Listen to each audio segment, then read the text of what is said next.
ಮೊದಲೇ ಇದು ದೂಲಿ ಎಲ್ಲ ಬರಿದುಕೋ ನನ್ನ ಜೀವನಿನದೇ ಎಂದುಕೋ ನಿನ್ನ ಮನದ ಮನೆಗೆ ತಂದುಕೋ ಈ ಕಂಗಲ್ಲ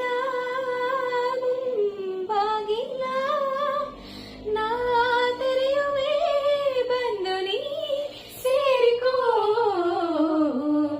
ಮೇಘವೇ ಮೇಘವೇ ವಂದನೆ ಸಂಧಾನದ